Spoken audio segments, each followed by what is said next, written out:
問題。地価向上に関する次の記述のうち正しいものはどれか。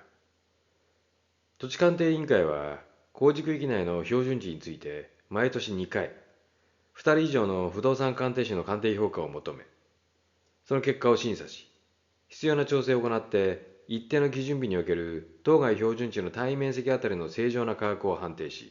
これを公示するものとされている。